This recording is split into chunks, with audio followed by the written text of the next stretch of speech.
ఆలయం కరుణాలయం నమామి భగవత్పాదం శంకరం లోకశంకరం శంకరం శంకరాచార్యం కేశవం బాదరాయణం సూత్రభాష్యకృతౌ వందే భగవంతౌ పునః పునః ఈశ్వరో గురురాత్మేతి మూర్తిభేద విభాగినే వ్యోమవద్వ్యాప్తదేహాయ దక్షిణామూర్తయే నమః వసుదేవసుతం దేవం కంసచాణూరమర్దనం దేవకీ పరమానందం కృష్ణం వందే జగద్గురుం శ్రీకృష్ణ పరబ్రహ్మణే నమః శ్రీగురుభ్యో నమః తత్ర తం బుద్ధియో సంయోగం లభతే పౌర్వదేహికం యతతే చ తతో భూయః సంసిద్ధౌ కురు నందన పూర్వాభ్యాసేన తేనైవ హ్రియతే హ్యవసోऽపి సహ జిజ్ఞాసురపి యోగస్య శబ్దబ్రహ్మాతి వర్తతే ప్రయత్నాద్యతమానస్తు యోగీ సంసిద్ధి కల్మషః योगी संसिद्धि किल्बिषः अनेक जन्म संसिद्ध सिद्ध ततो याति परां गतिं तपस्विभ्योऽधिको योगी ज्ञानभ्योऽपि मतोऽधिकः कर्मेभ्योऽधिको योगी तस्मद्योगी भवार्जुन तपस्विभ्योऽधिको योगी ज्ञानिभ्योऽपि मतोऽधिकः कर्मिभ्योश्चाधिको योगी तस्माद्योगी भवार्जुन అది నిన్నటి వరకు ప్రయత్నాదితమనస్తు యోగి సంశుద్ధి కిల్బిషః అనేది ఏదైతే ఉందో ఆ శ్లోకం అయింది. ప్రయత్నపూర్వకంగా ఎవరైతే ప్రయత్నిస్తూ ఉంటారో, ప్రయత్నపూర్వకంగా పూర్తిగా ఎవరైతే సాధన చేస్తూ ఉంటారో, అలాంటి బలమైన పట్టుదల చేత, అలాంటి అభ్యాసం చేత చేయుచున్నవాడు ఎవరైతే ఉంటాడో అని అర్థం. అలా చేయుచున్నవాడు ఎవరైతే ఉంటాడో అటువంటి యోగి అంటే, అలాంటి యోగి అంటే ఇక్కడ జ్ఞాని అని అర్థం. అలాంటి జ్ఞాని సంశుద్ధ కిల్బిషుడై అంటే కల్మషాన్ని పోగొట్టుకున్నవాడై, పాపాలని పరిశుద్ధంగా తొలగించుకున్నవాడై, అనేక జన్మ సంసిద్ధుడై, అనేక జన్మలయందు కొద్దిగా కొద్దిగా సంస్కారం పొందినవాడై, అనేక జన్మలయందు సేవించబడిన సంస్కారం యొక్క రాశి చేత, పుణ్యముల యొక్క రాశి చేత, అనేక జన్మల యొక్క పుణ్యము యొక్క, మనం మామూలు సామాన్యం అంటాం కదా, ఎన్ని జన్మల పుణ్యము రానికి ఇంత అదృష్టం కలిగింది అంటాం. అంటే పాపాన్ని ప్రారబ్ధంతో కరిగించుకుంటూ, పుణ్యాన్ని కాపాడుకుంటూ, అనేక జన్మల యొక్క పుణ్య పరిపాకము చేత సంసిద్ధుడై ఆ యొక్క సమ్యక్ దర్శనాన్ని పొందినవాడి పరమ ఉత్తమమైన గతిని పొందుతున్నాడు.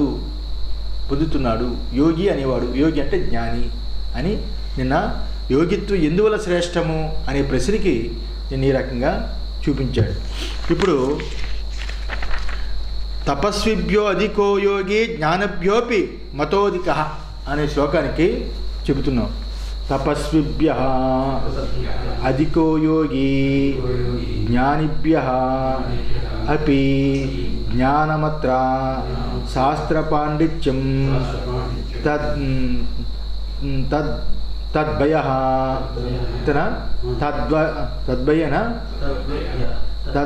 తద్వభ్యః అపి మతో జ్ఞాతః అధికః శ్రేష్ఠ ఇతి కర్మిభ్యః అగ్నిహోత్రాది కర్మ తద్వభ్యః అధికః योगी विशिष्टो यस्मात् तस्मात् योगी भव अर्जुन. అది అర్జున తపస్విభ్య అధికో యోగి. తపస్సుల కంటే, తపస్సులు చేసే వాళ్ళకంటే యోగి చాలా గొప్పవాడు. జ్ఞానిభ్య అపి, జ్ఞానుల కంటే కూడా ఈ ధ్యానయోగి చాలా గొప్పవాడు. జ్ఞానమత్ర శాస్త్ర పాండిత్యం. జ్ఞానుల కంటే అంటే జ్ఞానం ఇక్కడ శాస్త్ర పాండిత్యం కంటే అధికవాడని అర్థం యోగి. తద్వభ్య అపి మత జ్ఞాత అధిక. అట్టి వారి కంటే, ఈ యొక్క శాస్త్రజ్ఞానం తెలిసిన వాళ్ళందరికంటే అధికుడు, శ్రేష్ఠుడు అని అర్థం. అధిక శ్రేష్ఠ అని అర్థము. కర్మిభ్య, కర్మిభ్య అంటే అగ్నిహోత్రాది కర్మ తద్వభ్య. అగ్నిహోత్రాది కర్మలు చేసేవాడి కంటే, ఆ కర్మలు చేసేవాడి కంటే యోగి చాలా గొప్ప శ్రేష్ఠుడు. ఇందులో అగ్నిహోత్రాది కర్మలు బాహ్య కర్మలు. ధ్యానయోగి చేసే కర్మ అంతరంగ సాధన. బహిరంగ సాధన కంటే అంతరంగ సాధన ధ్యానయోగి చేసేది చాలా గొప్పది. ఇలా ఉండడంలో అర్జున, యోగి గురించి నువ్వు యోగి భవ అర్జున, తస్మాత్ యోగి భవ అర్జున, అందువల్ల నువ్వు యోగి అవ్వు, ధ్యానయోగి అవ్వు అని అక్కడ చెప్తున్నాడు. ఇక్కడ ఈ శ్లోకంలో ప్రతి శబ్దము, ఇందులో ఈ శ్లోకంలో ప్రతి శబ్దము కూడా అర్థం, ఆ ప్రతి శబ్దము వేరు వేరు అర్థంలో కనిపిస్తుంది, వేరు వేరు అర్థంలో కనిపిస్తుంది. ప్రస్తుతానికి సరిపోయేదాన్ని ఏదైతే ఉందో దానికి విచారిద్దాం. ఎందుకంటే ఇక్కడ ఉన్న ఈ శ్లోకంలో కర్మేభ్యో జ్ఞానేభ్యో ఇలాగా ఒకదానికంటే ఎక్కువ, ఒకదానికి ఎక్కువ అని ఇక్కడ పొగిడాడు విపరీతంగా ధ్యానయోగాన్ని. కర్మయోగాన్ని అక్కడ పొగిడాడు, ఇక్కడ ధ్యానయోగాన్ని పొగుడుతున్నాడు. అందులో ఇక్కడ విచారించాల్సిన అవసరం ఉంది. యోగం అంటే ఏమిటి? 5 అధ్యాయాల వరకు యోగం అంటే ఏం చెప్పాడు? ఈశ్వరార్పణ బుద్ధితో ఎవడైతే కర్మలు చేస్తారో, ఈశ్వరార్పణ బుద్ధితో ఎవడైతే కర్మలు చేస్తాడో అదే కర్మయోగము, అదే నిజమైన యోగం అని పొగిడాడు 5 అధ్యాయాల వరకు అక్కడ చెప్పాడు. ఇప్పుడు యోగం అనే శబ్దానికి చాలా అర్థాలు ఉన్నాయి. యోగము అంటే చాలా అర్థం ఉన్నాయి.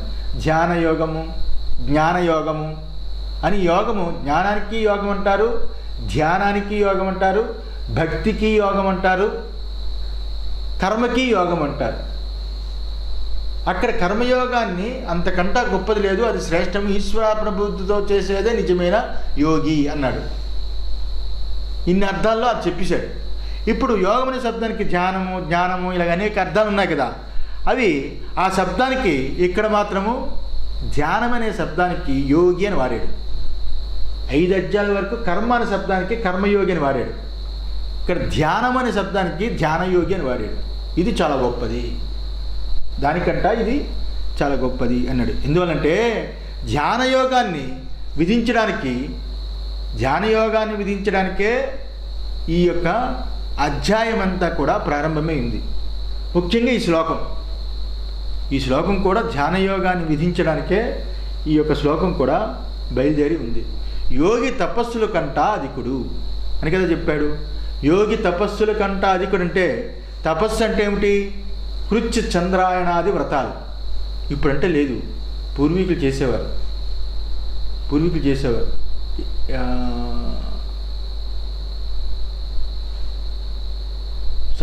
సగోత్రి వివాహాలైన, తెలియక సగోత్ర వివాహాలైన, ఇంకా ఇలాంటివి ఏవైనా తప్పులు జరిగితే కృత్చంద్రాయణాది వ్రతాలని చేసేవారు. అలాగే చాలా కష్టమైన వ్రతం అది. అలాగే ఉపవాసాలు, అనేక ఉపవాసాలు, ఏకాదశి, శివరాత్రి అనేక ఉపవాసాలు, ఇలాంటి శరీరాన్ని తప్పించడం ఏదైతే ఉందో ఆ తపస్సుని ఇక్కడ, ఆ శారీరక తపస్సుని ఇక్కడ తపస్సుల కన్నా అని అన్నాడు. ఆ తపస్సుల కన్నా యోగి అధికుడు అని చెప్పాడు. ఎందువల్ల అనస్నం అని శాస్త్రం ఉంది. ఉపవాసం, అన్నం తినకుండా ఉండడం అనేది చాలా గొప్పది, గొప్ప తపస్సు, అంతకంటా గొప్ప తపస్సు లేదని శృతి కూడా చెప్పింది. అందువల్ల అలాంటి తపస్సు కంట ఇది చాలా గొప్పది.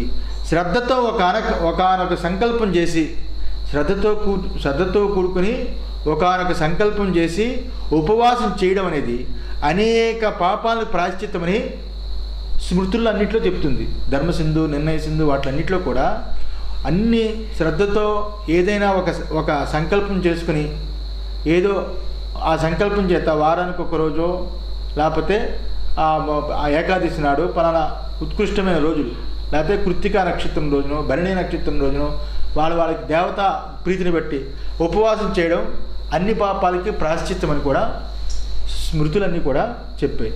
ఇలాంటి తపస్సులు కంటే యోగి ఎక్కువ అనేది ఇక్కడ. తపస్సుల కంట యోగి గొప్పవాడంటే ఇలాంటి తపస్సుల కంటే యోగమే చాలా గొప్పది అని చెప్పాడు. ఎందుకంటే తపస్సు చేయగలిగే దానికన్నా శ్రేష్టమైనది చిత్తశుద్ధి యోగం చేతనే కలుగుతుంది. తపస్సుల చేత శరీరం కృషించిపోతుంది, మనస్సు స్పీడ్ తగ్గుతుంది. ఆహారం లేకపోతే ఆహారం వల్లే మనసు తయారవుతుంది కాబట్టి మనసు స్పీడ్ తగ్గుతుంది. మళ్ళీ సరైన ఆహారం పడితే మన మనసు ఇదవుతుంది. ఇందువల్ల మనిషి ఆహారం పెట్టకుండా మనసుని అడుస్తున్నాడు కానీ మనసుకి సాధన లేదు, అంతరంగ సాధన లేదు. సమము, దమము, ఉపరతి, తితిక్ష ఇలాంటి అంతరంగ సాధన మనస్సుకి లేదు. అందువలన ఇక్కడ తపస్సు దానికంటే శ్రేష్టమైనది చిత్తశుద్ధి యోగం చేత కలుగుతుంది. జ్ఞానం అంటే ఇక్కడ శాస్త్ర సహకారంతో ఆత్మాది పదార్థముల విషయంలో సంపాదించే ఆత్మ స్వరూపం యొక్క విషయాన్ని సంపాదించే గొప్ప తెలివి జ్ఞానం అంటే. అంతే కదా. జ్ఞానం అంటే ఇక్కడ ఏంటి? శాస్త్రం అంటే ఏంటి? శాస్త్రం యొక్క జ్ఞానము అంటే శాస్త్రం యొక్క సహకారంతో ఆత్మస్వరూప శోధన, ఆత్మతత్వ విచారం, దానిని పొందే తెలివి ఏదైతే ఉంటుందో అది జ్ఞానం అని అంటాం. అది జ్ఞానం అంటాం.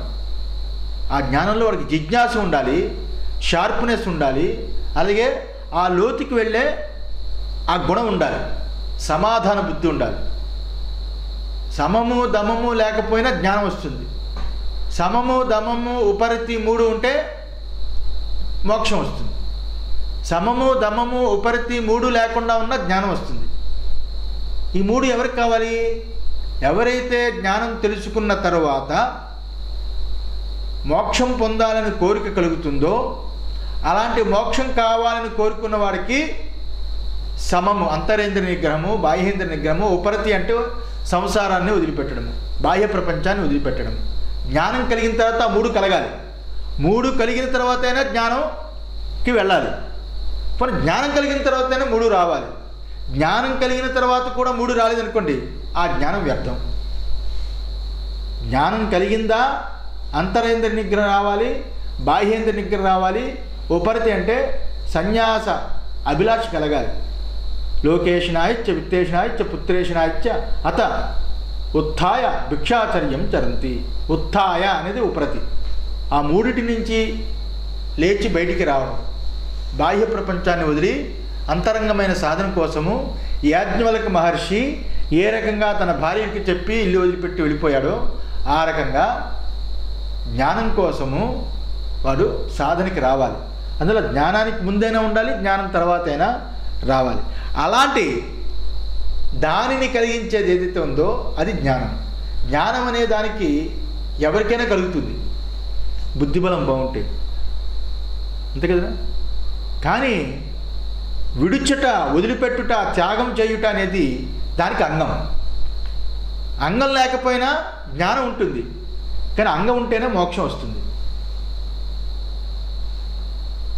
ఆ విడుచుట, ఆ త్యాగము అనే అంగం ఉంటేనే మోక్షం వస్తుంది. ఆ త్యాగం లేకపోయినా జ్ఞానం వస్తుంది. ఇప్పుడు ఎంతెంతో పెద్ద పెద్ద ఆశ్రమాలకి చాలా ఫారినర్స్ వస్తారు, బాగా కోటీసులు వస్తారు, అందరూ వస్తారు. ఎవరి స్థితిని వదులుకోరు. వాళ్ళు మంచి జ్ఞానాన్ని వింటూ ఉంటారు, పొందుతూ ఉంటారు, ఇవన్నీ చేస్తూ ఉంటారు. స్థితిని వదిలిపెట్టి త్యాగం ఉండదు. అలాంటి జ్ఞానం సోకాల్డ్ ఇప్పుడు ఎవరైతే ఉన్నారో వాళ్ళంటి జ్ఞానం అవుతుంది. మనకు ఆత్మ తెలిసిపోయింది, మోక్షం వచ్చింది అనుకుంటాం. అంగం ఉండాలి దానికి, జ్ఞానానికి అంగం, ఉపరితి ఉండాలి. అలాగా జ్ఞానము చేత శాస్త్రము యొక్క స్వరూపాన్ని పూర్తిగా అవగాహన చేసుకుని ఆత్మతత్వాన్ని తెలుసుకోవడం ఏదైతే ఉంటుందో ఆ తెలివిని జ్ఞానమని, ఆ తెలివిని జ్ఞానం అన్నారు. అలాంటి జ్ఞానము కంటే ఈ యోగము చాలా గొప్పది, అంతే కదా. ఈ యోగంలో ఏమున్నది? సమముంది, దమముంది, ఉపరితుంది. ఈ మూడిటితో పాటు నిధిధ్యాసన ఉంది, వస్తుతంత్ర ధ్యానం ఉంది. జ్ఞానం ఉండి, డబ్బుండి, అన్నీ ఉండి జ్ఞానం తెలుసుకున్నాడు అనుకోండి, వాడికి వస్తుతంత్ర ధ్యానం కుదరదు. వస్తుతంత్ర ధ్యానానికి మానసిక విక్షేపం ఉండకూడదు. విక్షేపం ఉండకూడదంటే 3 త్యాగం ఉండాలి. అందులో వస్తుతంత్ర ధ్యానం వాడికి ప్రశ్నే లేదు, జరగదు. ఆ ఉన్నవాడికి ప్రశ్నే లేదు, జరగదు. జరుగుతున్నది అనుకుంటాం. అంటే మనసు మనకి ఆ రకమైన మనసు మనకి మోసం చేస్తూ ఉంటుంది. కానీ మనసు మోసం చేస్తూ ఉంటుందే కానీ నిజానికి మనసు మాత్రం లీనం కాదు, లయం కాదు. వింటున్నప్పుడు లయం అవుతుంది, తర్వాత మాత్రం ఎట్టి పరిస్థితుల్లో లయం కాదు. ఎందుకంటే నిధిధ్యాసన ఉండాలి దానికి. ఆ నిధిధ్యాసన గురించే రేపు చాలా బాగా వస్తుంది మాండుక్యంలో. ఆ నిధిధ్యాసన గురించే తత్వమసి తత్వమసి తత్వమసి అని అడిగాడు ఉద్దాలకుడిని కొడుకు. నిధిధ్యాసన చేశాడు. అప్పుడు అంక తత్వమసి అంటే ఏంటో అర్థమైంది. అందులో ఆ పట్టు కావాలి అంటే ఇక్కడ జ్ఞానం కంట యోగం గొప్పది. అంటే శాస్త్ర పాండిత్యం సంపాదించుకున్నంత మాత్రాన ఆ విషయాలన్నీ అనుభవానికి తెచ్చుకోవడం ఏదైతే ఉంటుందో దాని గురించి కృషి చేస్తున్నవాడు ఏకైక వ్యక్తి ఎవరంటే ధ్యానయోగి మాత్రమే. రేపు 7వ అధ్యాయం రాబోతుంది. ఇలాంటి ధ్యానయోగి కోటాను కోట్లో ఎవడో ఒకడు ఉంటాడు. జ్ఞానం కలిగిన వాళ్ళందరూ ధ్యానయోగులు అయిపోరు. జ్ఞానం కలిగిన కోటాను కోట్లు ఉండొచ్చు, వాళ్ళల్లో ఎవడో ఒకడు ధ్యానయోగి అవుతాడు. అలాంటి ధ్యానయోగుల్లో ఎవడో ఒకడు నన్ను తెలుసుకుంటాడు అని 7వ అధ్యాయంలో చెప్పబోతున్నాడు. అందులో ధ్యానయోగే ఉత్తమమైన సాధకుడు, సాక్షాత్ సాధకుడు. ఉత్తమమైన సాధకుడు అనే కంటే సాక్షాత్ సాధకుడు అంటే సాక్షాత్తుగా నా గురించి సాధన చేస్తున్నవాడు, డైరెక్ట్గా సాధన చేస్తున్నవాడు. అందువల్ల కర్మ అంటే ఇక్కడ కర్మయోగం. సంగత్యాగ ఫలత్యాగపూర్వకంగా చేసే కర్మ కామ్యకర్మ మొదలుగు దానికంటే గొప్ప సాధన. కోరికలతో చేసే కర్మల కంటే కోరికలు యొక్క సంగం లేకుండా, ఫలాల యొక్క సంగం లేకుండా చేసే సాధన కామ్యకర్మల కంటే నిష్కామంగా చేసే సాధన చాలా గొప్పది. అందుకే కర్మయోగం గొప్పదని పొగడం. ఈ కర్మయోగం కంటే ధ్యానయోగం గొప్పదని చూపించాడు. కానీ భగవంతుడు ఇక్కడ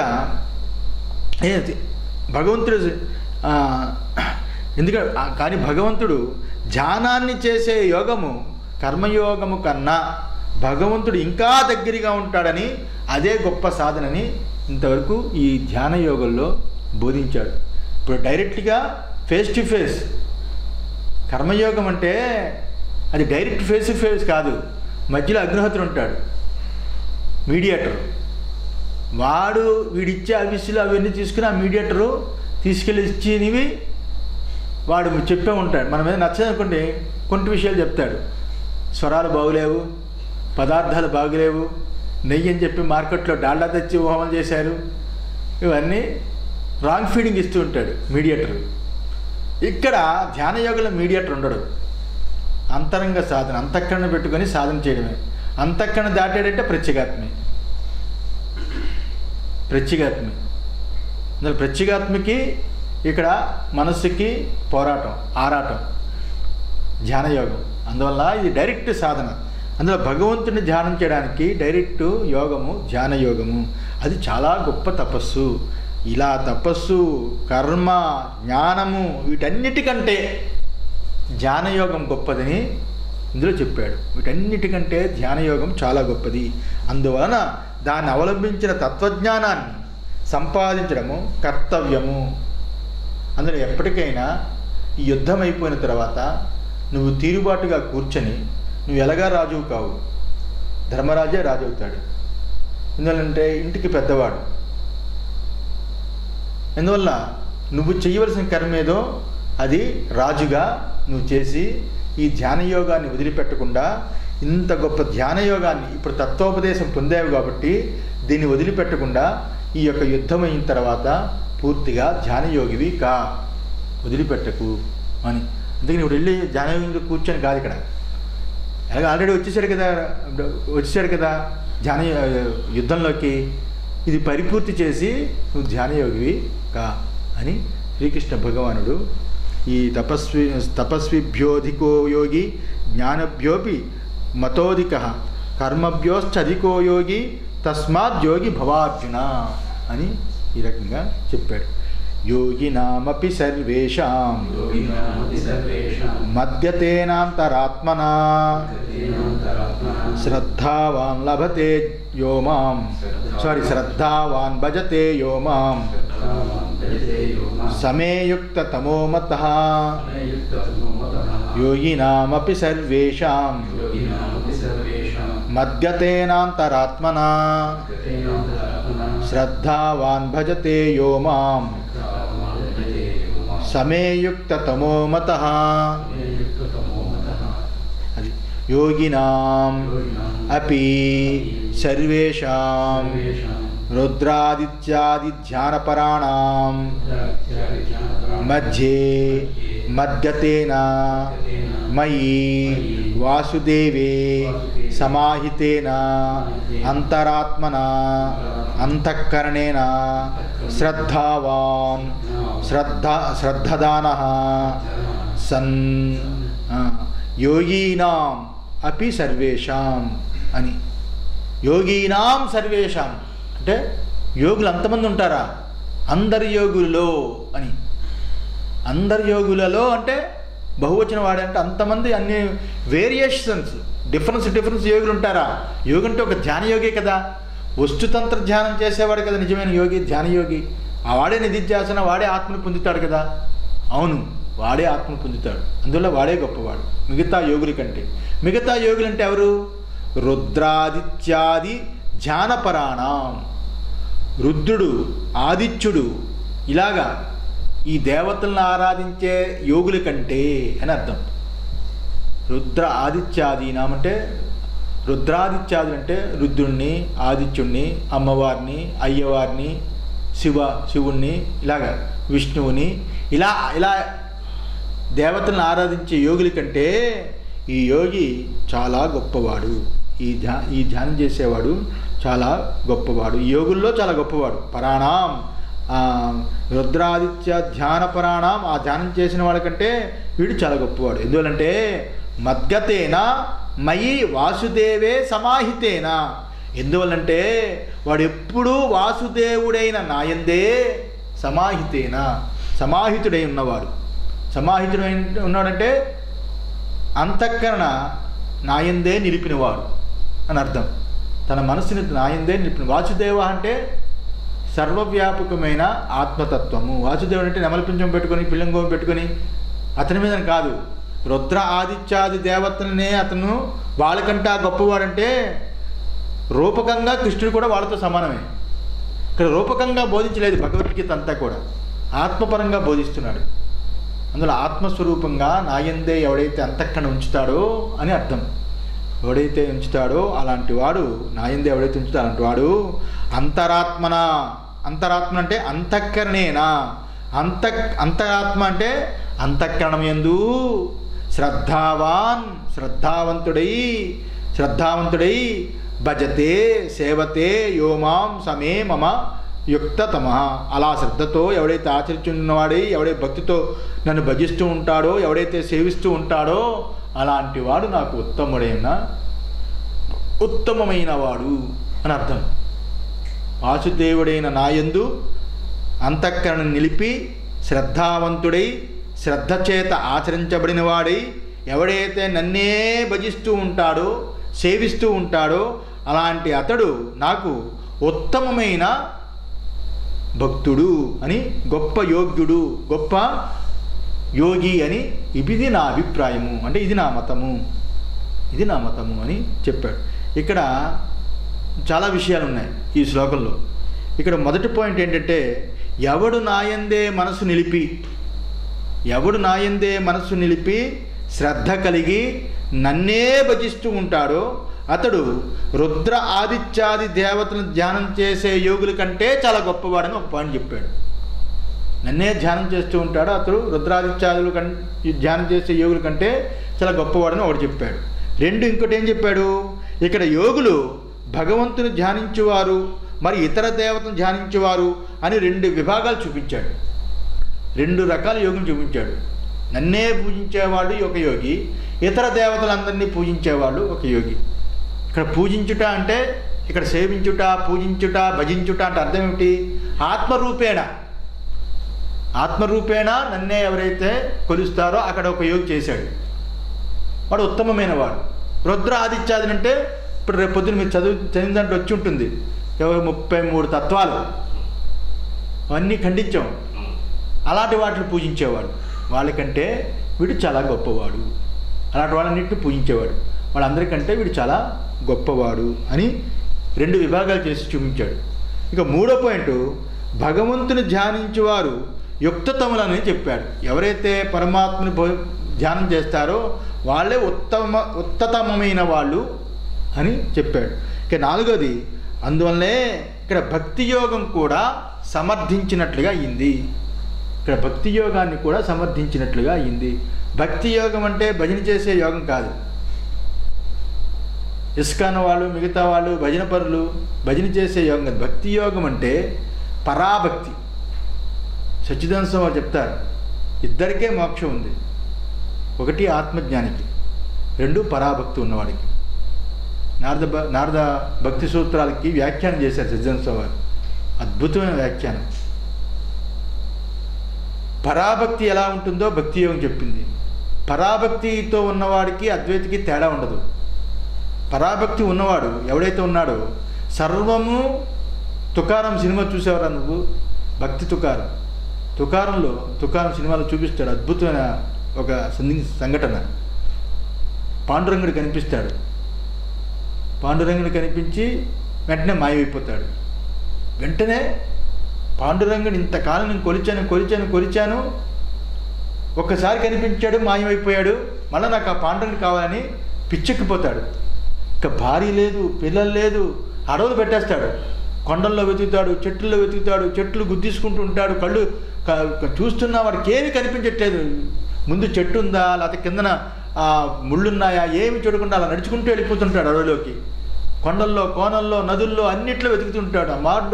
పాండురంగా అని అన్నిట్లోని ఆ యొక్క పాండురంగానే చూస్తాడు. ఆ చెట్టును చూస్తాడు, పాండురంగా అంటాడు, టక్కుని గుద్దేసుకుంటాడు. అంతలా అంత పాండురంగా చూస్తాడు. ఆ పాండురంగా అనే ఆ భక్తి పారవస్యంలో అక్కడ చూడవలసిన సీన్ ఏమిటంటే సర్వము పాండురంగుడిగా చూస్తాడు. వాడి శరీరాన్ని కూడా పాండురంగుడికి అప్పచెప్పాడు. ఎందుకంటే కింద ముళ్ళుగుచ్చుకున్నా తెలియదు. ఆ చెట్టును చూసి పాండురంగ అనుకుంటాడు, డబ్బుని గుద్దుకుంటాడు. శరీరము పూర్తిగా పాండురంగుడికి అప్పచెప్పాడు. శరీరంలో ఏం తగులుతున్నా ఏం చేస్తుందో పాండురంగుడికి తెలియదు. ఆ నేననే బుద్ధి కూడా పాండురంగుడికి హ్యాండ్ ఓవర్ చేశాడు. వేదాంతి జ్ఞానంలో కూడా అదే జరుగుతుంది. జ్ఞానంలో కూడా నేను అనే ఏదైతే పొద్దున్న చెప్పుకున్నాం కదా, నేను అనే మనస్సు కూడా